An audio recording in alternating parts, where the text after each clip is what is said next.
Hello. This is the last of our lectures on utilitarianism.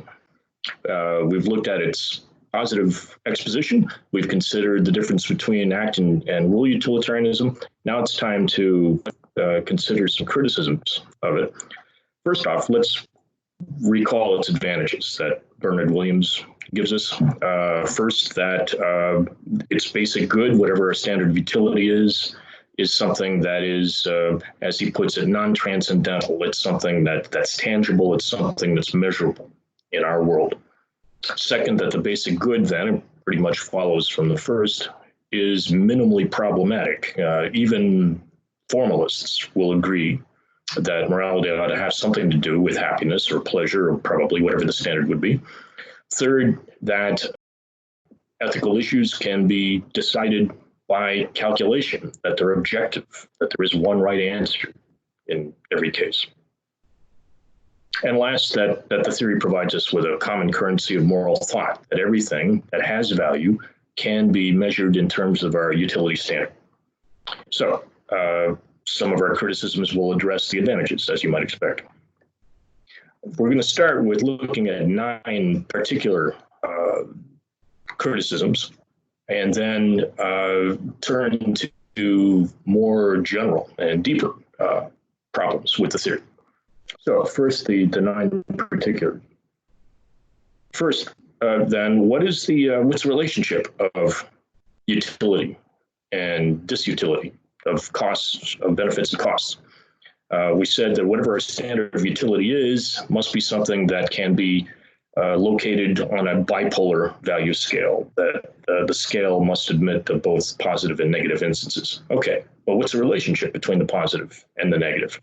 Is, for example, pain, what is pain relative to pleasure? Is pain something positive in its own right? Or is it simply the absence of pleasure in inverse proportion? That's just some value theory that the utilitarian owes us, not a insurmountable objection. Second, if we restrict ourselves even to considering one person, the utility of one person, some of the consequences of an action are near term. Others, or rather some decisions, have basically near term consequences, like what to do this weekend. Other decisions have very long-term consequences, what to do for a career, where to go to college, whether and whom to marry, and so on. What kind of person will we be at retirement? For you, that's far away. What kind of person are you going to be at retirement? Somebody who wants to travel, do volunteer work, or sit on the porch and drink beer? Different ways to provide for different sorts of futures. So this is a major problem. The utilitarian has an out here. They have a discounting factor of some sort that, to the extent the consequences are less certain, we can give them less weight. Time preference. Some of the objections, particularly this one and the next, are psychological in their nature. We prefer to have utility now rather than wait for it in most cases. But what kind of weight does that temporal location have? We have 2 quantities of utility that are the same, equal. One is later than the other. We prefer the earlier one, but by how much? How much weight should that get? That's not at all clear. Second, the sequence, and similarly, the sequence of costs and benefits measured to us. For some things, it doesn't matter. We'll pay now and get the utility later, or vice versa. But for other things, it does matter.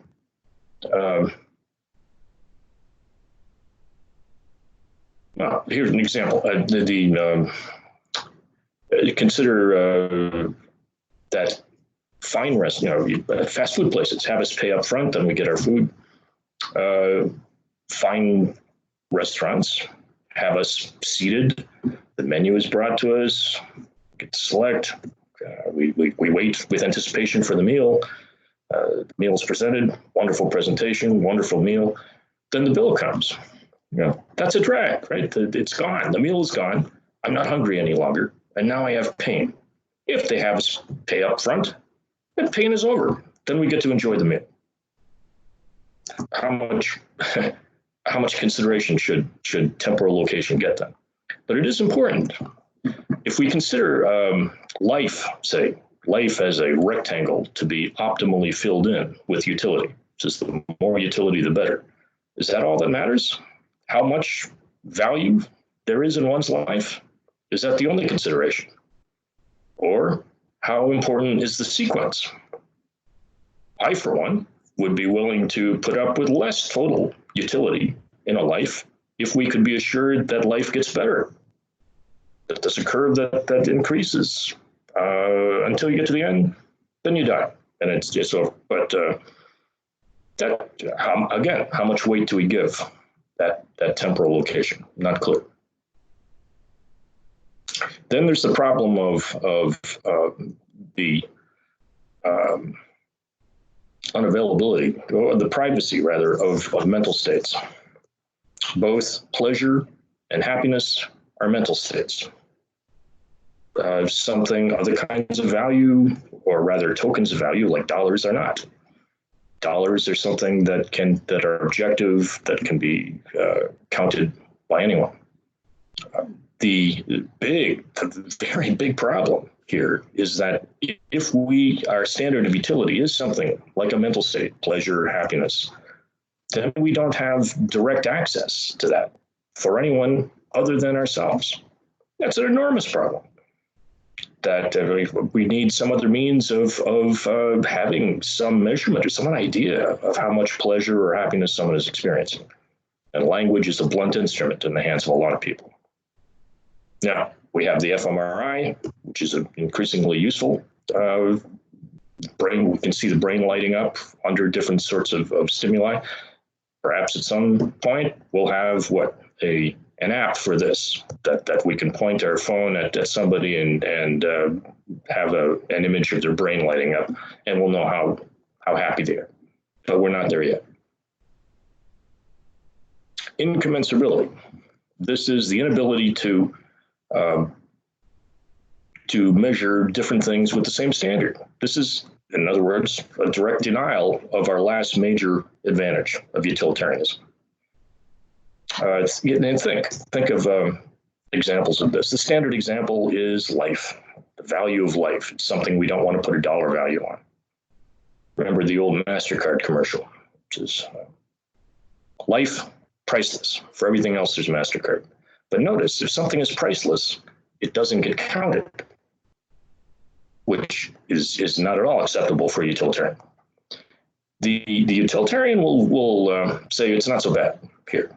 For example, let's say we have an unspoiled mountain view somewhere, and some developer wants to put a Pizza Hut right there. That will increase the tax base, add jobs to the community. How do we compare the value of the economic development that the Pizza Hut would bring with the aesthetic value and environmental value, perhaps, of an unspoiled mountain view? How do we quantify that? Now, the utilitarian may well say, I can tell you, find out how much people are willing to pay not to put a Pizza Hut there. So, okay, that's pretty rough and ready, but yes, we can allow it. There may be ways around some of this. Seventh, who are all those affected? Remember, the principle of utility says that that action is right, that maximizes, that produces at least as much utility as any other action possible under the circumstances for all those affected. And we said that's what distinguishes the principle of utility from a maxim of prudence. Well, who are all those affected? How do we know? That's the standard of utility. First off, we'll determine that. But notice the difference between Bentham's pleasure standard and Mill's happiness standard. If our standard is pleasure, then we're going to have to consider far more species than humans. And it's very possible that the total utility, considering other species, will very often outweigh that of human beings. I think Bentham would not have a problem with that. That's why he had a provision for the rights of animals in his model legal code. Mill did have a problem with this. He famously said, "What is better, to be Socrates dissatisfied or a satisfied pig?" That there's a difference in pleasures as to their value. This is why he said happiness is the standard. And if it is happiness, then presumably far more species would be left out. Primates, cetaceans like whales and dolphins might be capable of experiencing happiness. Your dog, okay, we'll allow your dog. But the farther we go down the phylogenetic spectrum, the less plausible it will be that species there can experience happiness. So the saying about being happy as a clam is a misnomer. There are no happy clams. A more interesting question here concerns the future.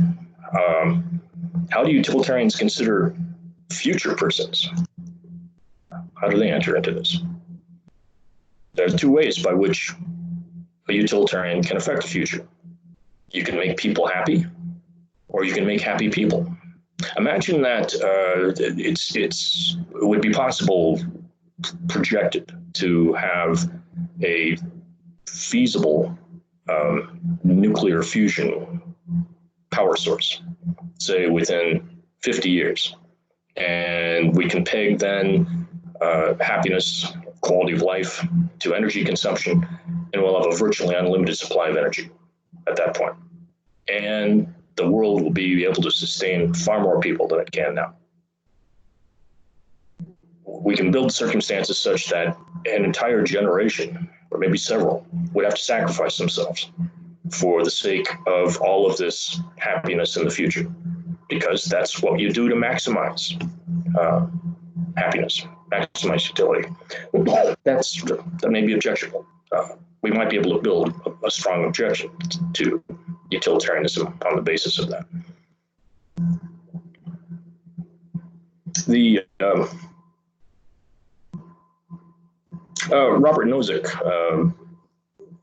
philosopher at Harvard, gives us a very nice counterexample to the principle of utility, a reductio ad absurdum, a reduction to absurdity of the principle. This is a very powerful form of argument. If you can show that your opponent's argument implies some obviously unacceptable consequence or absurd consequence, then that would indicate that their argument fails. So Nozick looks at the principle of utility and he asks, well, what does it say? Basically, maximize utility.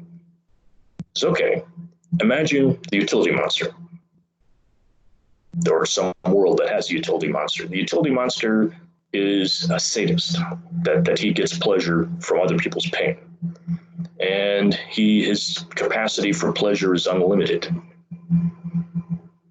And for every 3 units of pain you cause anywhere in the world, he will get 5 units of pleasure.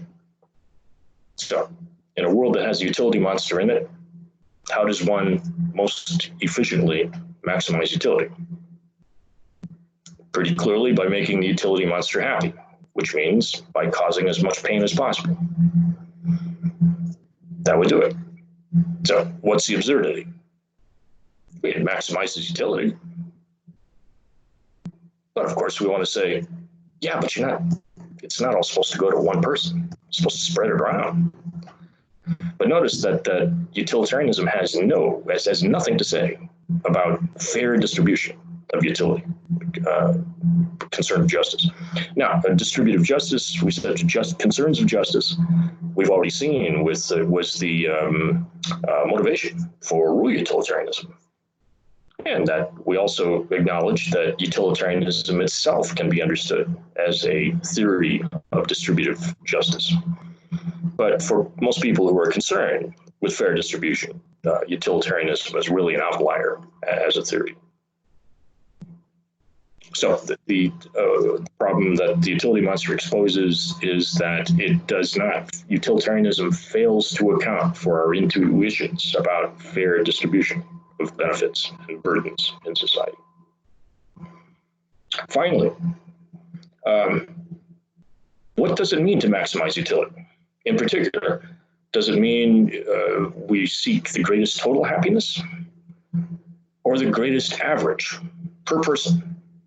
Now, if we're working with the same population, of course, they coincide.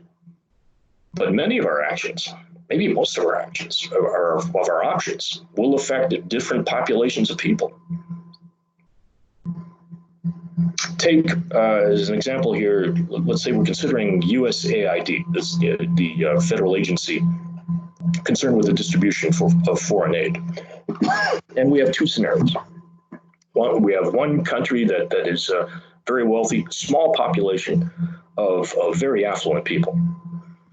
We can give our quantity of aid to them, and it will increase the per capita happiness substantially, or noticeably anyway. Our alternative is to use the same aid for a different country, which has a very large population of very miserable people, such that if we spread the aid out across that large population, the actual improvement per person will be almost negligible, maybe negligible, like extra couple bowls of rice per year per person or something. The question is, which of those two would be preferable? And again, utilitarianism gives us no guidance in making that decision. All right, so those are our particular objections. Now let's consider things, go into it a bit more deeply. First, is it realistic to believe that we're to take the happiness of everyone as our goal? That's extremely demanding. And it's interesting that Williams, in particular, did a lot of work in ethics toward the end of his career, exposing this problem that moral theory seems to, normative ethical theory, seems to demand an extraordinary amount from us. Is it reasonable to do so? Well, Mill allowed this problem himself. He did not see utilitarianism as a source of motivation.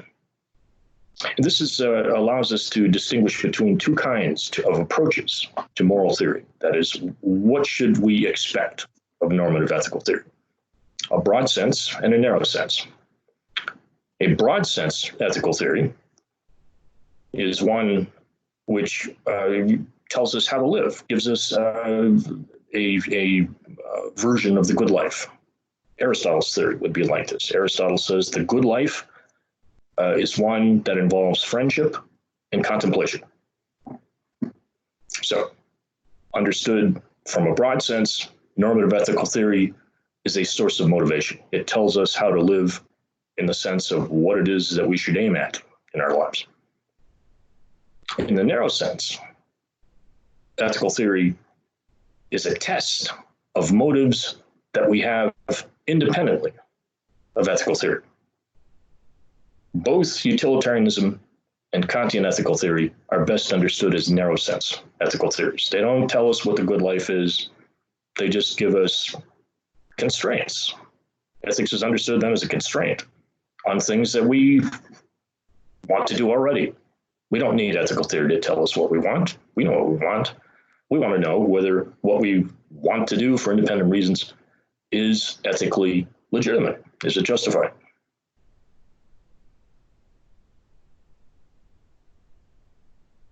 But, okay, that helps a lot in making utilitarianism more plausible. But there's still a problem here. It still seems impractical.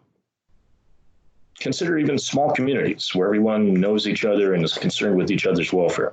There's still conflicts because some of the most important conflicts are not internal, but between our own welfare and somebody else's. Not always, and this point is worth making.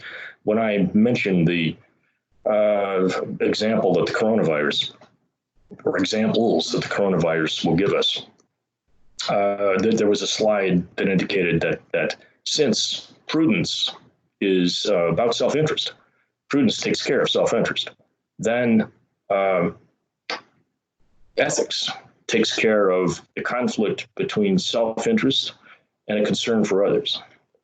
That's some of it. That is not entirely case, though, is it? Because we said ethics is about what the good ought to be. That does not necessarily mean a conflict between self-interest and others' interests.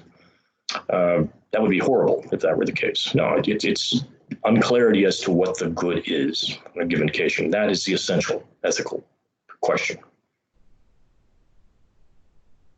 So people have divergent and conflicting motives. Consider the failure of communism. Communism, in theory, is very noble. Look at the slogan from Marx and Engels: from each according to his ability, to each according to his needs. That's very noble sentiment.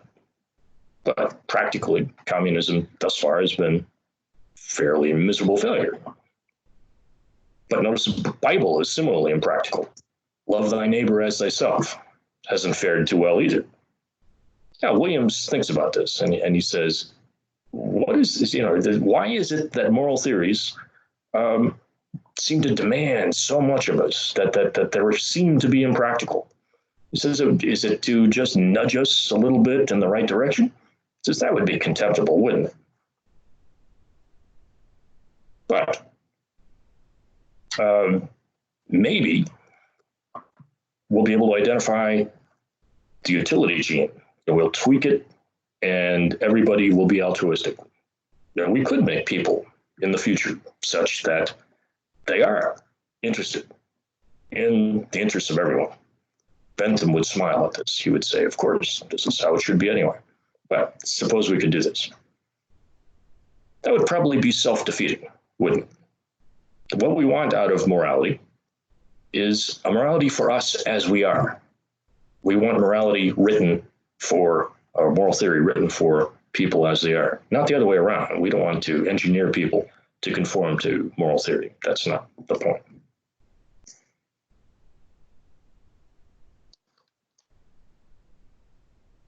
So broad and narrow senses of moral of theory.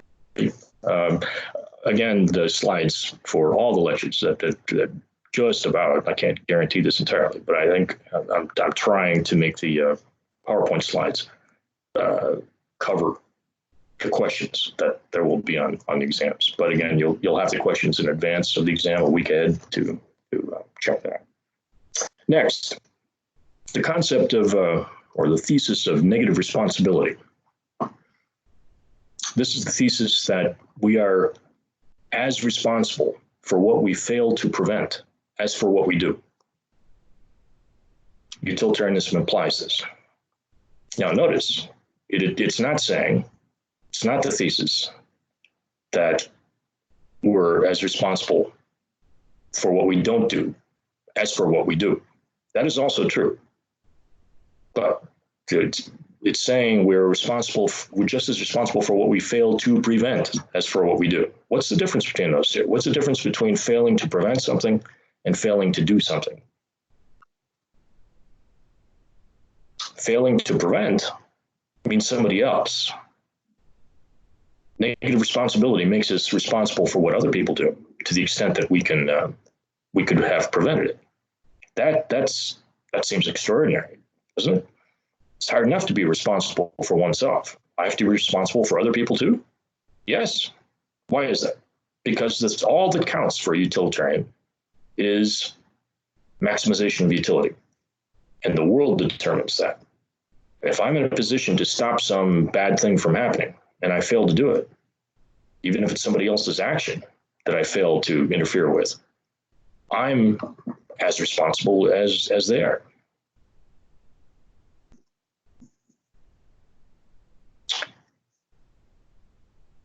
The problem here, Williams says, is integrity. That it seems just as utilitarianism seems unable to account for our intuitions about justice, it also seems not to account for our intuitions about integrity. That is, about the value of standing up for what one's values are.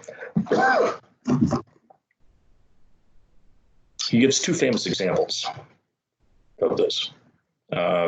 First, consider George. George has just gotten his PhD in chemistry and he's looking for a job. The economy is bad. There are fewer jobs than there would be ordinarily. His health isn't so good, so that cuts down on the number of things that he can do.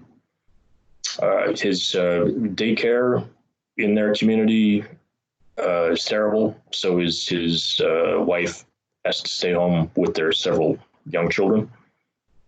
George's dissertation advisor tells him that he can get George a job in a lab that does research into chemical and biological warfare.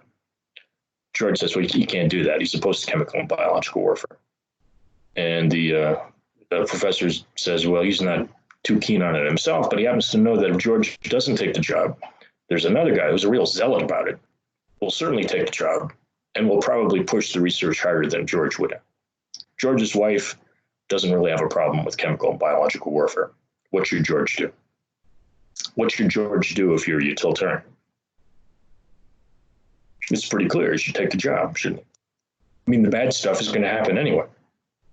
And would be even worse in terms of consequences of the research if he doesn't take the job himself. But where does that leave his commitments? Second, consider Jim. Jim is a botanist. He's down in the Amazon collecting botanical specimens. He comes upon a village where there's a unit, an army unit in the village. There are 20 men lined up against a wall, about to be shot, to be made an example of. There have been protests against the government, and they are to be made an example of. Pedro, the captain in charge, sees Jim, and as a mark of the occasion, gives Jim a guest privilege of shooting one of the men himself. In which case, given the occasion, having an honored guest from another country, gives him a guest privilege of shooting one of the men, in which case the other 19 will be left off. What should Jim do? And let's suppose that he's not able to get a gun and stop this madness. The villagers know what's going on, and they beg Jim to take Pedro up on his proposal. Now, suppose Jim is old enough to have been a resistor of the draft during the Vietnam War. And unlike his friends who went to Canada, Jim went to prison on principle. And now here he is collecting orchids, maybe, in one moment. And the next moment, he's going to be responsible either directly for the death of one person or indirectly for the death of 20. What should Jim do? Again, it's pretty clear. It's too clear. That's the problem. It's too clear what he should do. Jim is opposed to, he's a pacifist. And yet, from a utilitarian point of view, it's clear immediately what he should do, because the only thing that matters is how the world turns out, how much utility there is in the end. Now, of course, Jim's qualms count here. His integrity counts, but not much.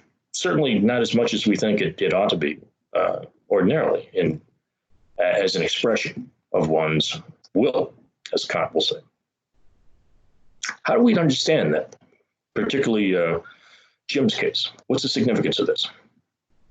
Williams says it's to under-describe the situation, to say that what we should consider here is the effect of Jim on Pedro. For example, if Jim says, well, I can't do this, Pedro might say, well, then you leave me with no alternative. He would be lying, of course, if he said that. It's more enlightening, Williams says, to think about it the other way around. Not the effect of Jim on Pedro, but the effect of Pedro on Jim. All that matters is that Pedro give him the choice. There's enough responsibility to go around, of course. Pedro is responsible too. What's he responsible for? Pedro is responsible for the death of the 20 men. What's Jim responsible for? Pedro's killing the 20 men. That's something that Pedro is not responsible for. Pedro gives Jim the choice, and then it's up to him. Once he does that, then Jim has some responsibility. It all depends on what the causal levers of the world are around you at any given time. So this means that we're jerked around by other people's projects in the world. Again, failure to account perhaps for what we think is the importance of integrity. It also makes us look at the, well, I think most people would think that there's a range between self-interest and what we might call general happiness management. That is, there's what's good for oneself, and then what's good for the world. And that it grades, there's a gradient here. For example, that one's my egoistic concerns, what's good for me, myself, but then consider what's good for people one loves, your family, other loved ones. And then we go down the gradient to what's good for one's community, what's good for one's profession, and so on and so forth. Because we have cares about other people, other projects. The utilitarian will look at this and say, well, no, you can't do that. You can't count people twice. There's what's good for you, and there's what's good for everyone else. So the father who maybe wants to just kick back some fall weekend and watch football, and his kids want to go to the zoo on Sunday. Well, he loves his kids. So and he's concerned with their welfare. He's interested, of course. Among his interests are his concern for his children. But a utilitarian is apt to say, no, we can't count that twice. So we have this huge open space in the middle. There's what's good for me, there's what's good for everyone else, and you can't count people twice. That seems to be counterintuitive for many of us. Finally,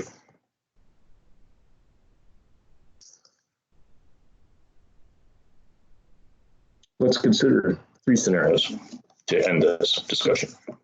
In the first, we have some utilitarian social scientists, anthropologists perhaps, to consider maybe Margaret Mead in the 1930s studying Tahiti.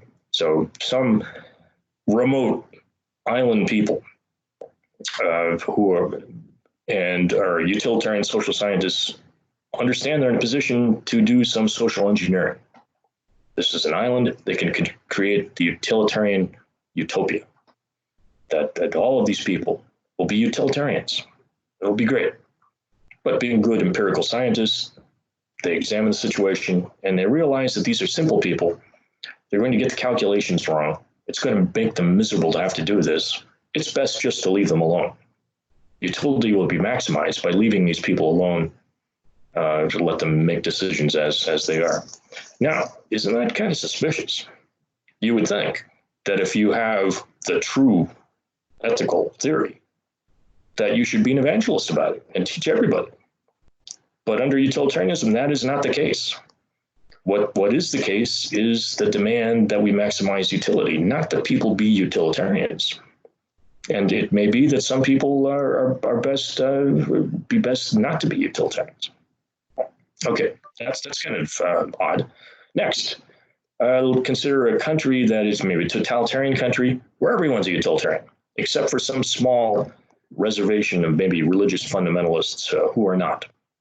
And we have a closed circuit TV monitoring system on these people, so everyone else in the country can tune in and watch these miserable non-utilitarians, and it inspires them to be even better utilitarians. The question is, what do we make of the actions of the people on the reservation, as we call it? How do we judge their actions? On the one hand, they're not utilitarians, so that would seem to suggest that their actions are wrong.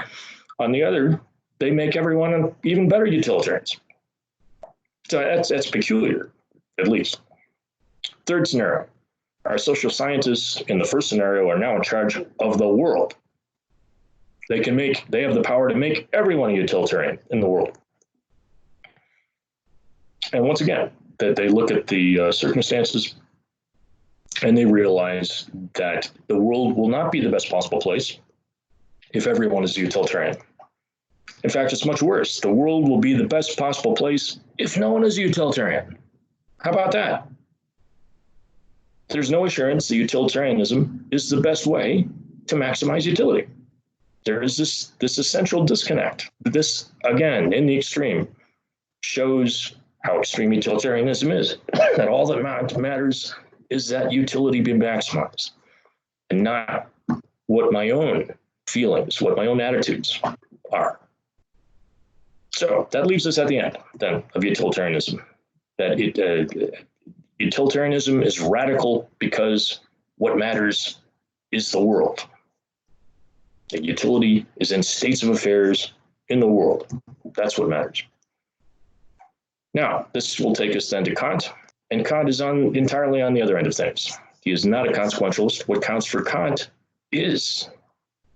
are the reasons we have for our actions, which is, and we go there next. So we'll begin with Kant next time.